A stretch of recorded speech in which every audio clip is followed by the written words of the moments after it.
اب حضور علیہ الصلوۃ والسلام فرماتے ہیں کہ جب مجھے سیر کروائی گئی تو جبریل علیہ الصلوۃ والسلام، میں اس وقت اپنی چچی کے گھر موجود تھا، حضرت جبریل علیہ الصلوۃ والسلام آئے اور انہوں نے دروازہ لگا ہوا تھا، تو دروازے سے جیسے اندر داخل ہوئے تو آپ سو رہے تھے۔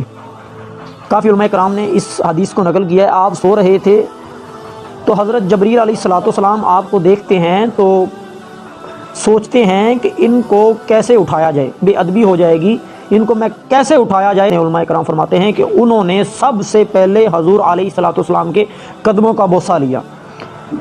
حضور علیہ الصلوۃ والسلام کے جب قدم چومے نا تو حضور علیہ الصلوۃ والسلام کی آنکھ کھل گئی۔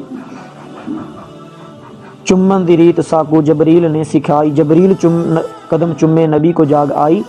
تو حضور علیہ السلام جب تو معلوم ہوا کہ ہم جو اولیاء کرام کے پاس جاتے ہیں، اولیاء اللہ کے قدموں کو چومتے ہیں، ان کے ہاتھوں کا بوسہ لیتے ہیں، تو یہ حضرت جبریل علیہ الصلوۃ والسلام کی سنت ہے۔ حضرت جبریل علیہ الصلوۃ والسلام کی سنت ہے، فرشتوں کے سلطان کی سنت ہے، فرشتوں کے سردار کی یہ سنت ہے۔ اولیاء کرام، انبیاء کرام کے قدموں کا بوسہ لینا یہ ہمیں حضرت جبریل علیہ الصلوۃ والسلام سے ملا ہے کہ حضور علیہ الصلوۃ والسلام کے انہوں نے قدم چومے تو حضور علیہ الصلوۃ والسلام بیدار ہوئے۔ تو اگر ہم کسی کے قدم چومتے ہیں تو یہ حضرت جبریل علیہ الصلوۃ والسلام کی سنت کو بھی ادا کرتے ہیں۔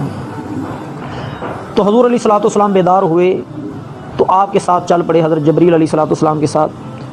تو چلے، پہلے آپ کے سینہ مبارک کو چاک کیا گیا، نور سے بھرا گیا مسجد حرام میں، اور وہاں سے آپ ایک تیز ترین براق پر سوار ہوئے۔ تو جب مسجد پہنچے، مسجد اقصیٰ میں، تو وہاں تمام انبیاء کرام آپ سے پہلے موجود تھے۔ تمام انبیاء کرام ایسے معلوم ہوا جیسے آپ کا انتظار کر رہے تھے۔ جب آپ وہاں پہنچے تو تمام انبیاء کرام علیہ الصلوۃ والسلام پہلے صفوں میں موجود تھے۔ اب کس کا انتظار ہو رہا ہے؟ مزہ تو اس بات میں آتا ہے نا۔ اب دیکھیں امامت کے لیے سب سے زیادہ حقدار کون ہے؟ پہلی بات یہ ہے کہ جو امامت کا سب سے بڑا زیادہ حقدار وہ ہے جو ایک اچھا عالم ہو۔ اگر سب عالم برابر ہیں تو ان میں سے سب سے زیادہ امامت کا حقدار جو ہے وہ سید بھی ہو اور عالم بھی ہو۔ اگر سب سید ہوں تو پھر سب سے زیادہ امامت کا حقدار وہ ہے جو ان میں سے ایک اعلیٰ بزرگ ہو، ایک اعلیٰ نسبت رکھتا ہو، اس کی عمر میں وہ سب سے زیادہ ہو، تو وہ امامت کا حقدار ہے۔ اب دیکھیں، اب ادھر تو مزہ اس بات کا آتا ہے، اب دیکھیں سب ہی نبی ہیں، سب ہی اعلیٰ ہیں، سب ہی عالم ہیں، سب ہی سب کچھ جاننے والے ہیں، لیکن کس کا انتظار ہو رہا ہے؟ نبیوں کے امام کا انتظار ہو رہا ہے۔ کس کا انتظار ہو رہا ہے؟ ان کے آقا کا انتظار ہو رہا ہے، ہمارے نبی کا انتظار ہو رہا ہے۔ جیسے ہی حضور علیہ الصلوۃ والسلام آئے، تمام انبیاء کرام سے ملاقات کی، جماعت فرمائی، آپ نے نماز پڑھائی ان کو۔ تو حضور علیہ الصلوۃ والسلام جب انبیاء کرام کو نماز پڑھا کے وہاں سے نکلے تو راستے میں حضرت موسیٰ علیہ الصلوۃ والسلام کی قبر سے آپ کا گزر ہوا۔ تو حضرت موسیٰ علیہ الصلوۃ والسلام وہاں پر جب حضور علیہ الصلوۃ والسلام گزرنے لگے تو حضرت موسیٰ علیہ الصلوۃ والسلام کھڑے ہو کے حضور علیہ الصلوۃ والسلام کی بارگاہ میں درود شریف کا نذرانہ پیش کر رہے تھے۔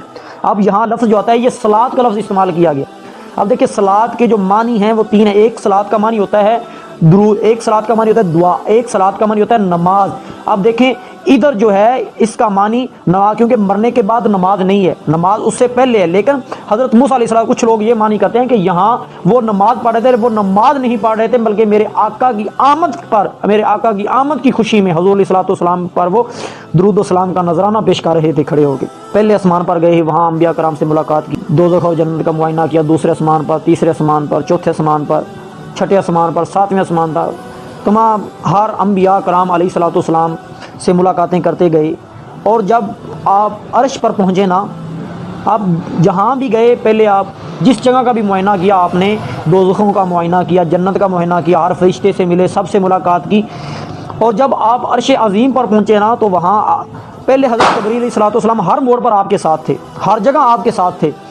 جب حضور علیہ الصلوۃ والسلام وہاں پر پہنچے نا تو جبریل علیہ الصلوۃ والسلام وہاں رک گئے اور عرض کرنے لگے کہ یا رسول اللہ صلی اللہ علیہ وسلم، یہاں سے مجھے آگے جانے کی اجازت نہیں ہے، میں یہاں سے آگے نہیں جا سکتا، اگر ایک قدم بھی میں آگے چلا تو میرے پار جل جائیں گے۔ یہ کون کہہ رہا ہے؟ فرشتوں کا سردار کہہ رہا ہے کہ عرش سے اس سے آگے مجھے جانے کی اجازت نہیں ہے۔ اب دیکھیں اس انبیاء، اس نبی کی جس کو یہ لوگ کہتے ہیں کہ وہ جبریل علیہ الصلوۃ والسلام کے شاگرد ہیں، اب دیکھیں شاگرد کی شان زیادہ ہوتی ہے یا استاد کی زیادہ؟ اب دیکھیں شاگرد پیچھے، حالانکہ چاہیے تو یہ تھا نا کہ استاد آگے ہوتا، شاگرد پیچھے ہوتا، لیکن اب معلوم ہوا حضور علیہ الصلوۃ والسلام ان کے شاگرد نہیں ہیں، وہ حضور علیہ الصلوۃ والسلام کے شاگرد ہیں۔ تو وہاں آپ رک گئے اور حضور علیہ الصلوۃ والسلام آگے عرش پر پہنچے۔ اب دیکھیں عرش الاعلی، عرش اعظم، میرا عرش عظیم ہے، میرا عرش اعظم ہے، سب سے بلند ہے، لیکن اب دیکھیں اس بلند عرش پر، اس بلند مقام پر جس جگہ جبریل بھی نہیں جا سکتا، کوئی چیز بھی نہیں جا سکتی، میرے نبی وہاں ہیں، اور نبی وہاں نہیں، اس عرش عظیم پر، عرش پاک پر حضور علیہ الصلوۃ والسلام تو ہیں، لیکن اس عرش پر حضور علیہ الصلوۃ والسلام کی جو نالین مبارک ہیں، حضور علیہ الصلوۃ والسلام کے نالین مقدس ہیں، وہ بھی اس عرش پر ہیں۔ اب دیکھیں جس کی نالین کا یہ کمال ہے، جس کی جوتی کا یہ کمال ہے، اس نبی کی عظمت کا کیا کون مقابلہ کر سکتا ہے؟ اس کی شان کیا ہوگی، اس کا کتنا کمال ہوگا۔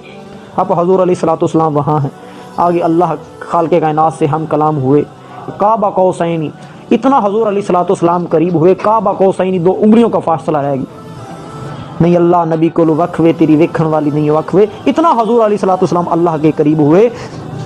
تو اللہ خالق کائنات نے اپنے محبوب علیہ الصلوۃ والسلام کو، اپنے پیارے حبیب علیہ الصلوۃ والسلام کو تمام زمین و آسمان کی کنجیاں عطا فرمائی۔ حضور علیہ الصلوۃ والسلام فرماتے ہیں کہ اوتیت مفاتیح خزائن الارض او مفاتیح الارض، حضور علیہ الصلوۃ والسلام فرماتے ہیں کہ مجھے زمین اور آسمان کی تمام چابیاں عطا فرمائی گئی، تمام زمین و آسمان کی کنجیاں مجھے عطا کی گئی۔ اب یہ خود حضور علیہ الصلوۃ والسلام ارشاد فرما رہے ہیں، اور یہ بخاری شریف کا صفحہ نمبر 585 پر یہ حدیث پاک موجود ہے۔ حضور فرماتے ہیں کہ مجھے تمام زمین و آسمان کی جو کنجیاں ہیں وہ اللہ خالق کائنات نے عطا فرمائی۔ اللہ فرماتا ہے کہ میں زمین و آسمان کا خالق ہوں، اور اے میرے محبوب تو ان تمام چیزوں کا مالک ہے، جس کو چاہے جتنا مرضی دے، زمین بھی تیری، آسمان بھی تیرے، ہر چیز کا مالک تو ہی ہے۔ اب جو بھی مانگے گا حضور علیہ الصلوۃ والسلام سے مانگے گا، بے شک حضور علیہ الصلوۃ والسلام عطا فرمائیں گے، لیکن کس کی عطا سے؟ اللہ خالق کائنات کی عطا سے، اللہ خالق کائنات کی عطا سے حضور علیہ الصلوۃ والسلام کو جو کچھ بھی عطا فرماتے ہیں وہ سب جو ہے وہ اللہ خالق کائنات کی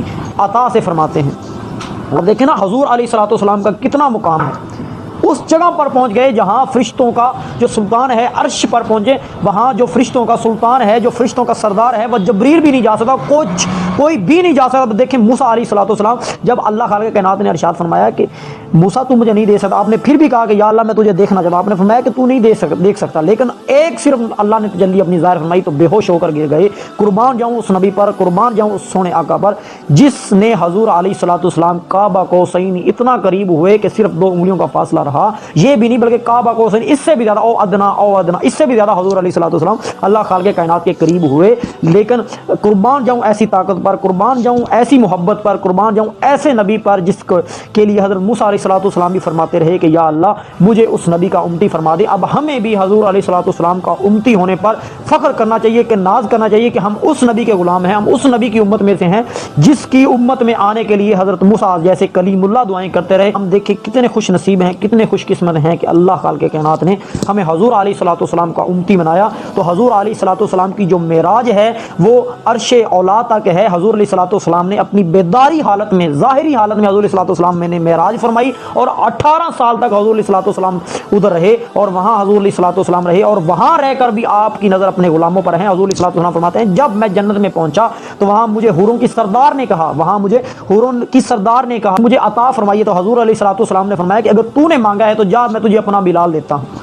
تو اس نے کہا یا رسول اللہ میرے لیے بس یہی چنا تھا۔ حضور علیہ الصلوۃ والسلام نے فرمایا ابھی تو میں نے بلال سے پوچھا ہی نہیں، ابھی تو بلال سے میں نے پوچھا ہی نہیں کہ وہ بھی تجھے پسند کرتا ہے یا نہیں کرتا۔ تو حضور علیہ الصلوۃ والسلام کی اس بات سے بھی ظاہر ہوتا ہے کہ حضور علیہ الصلوۃ والسلام اپنی ظاہری حالت میں معراج پر تشریف لے گئے۔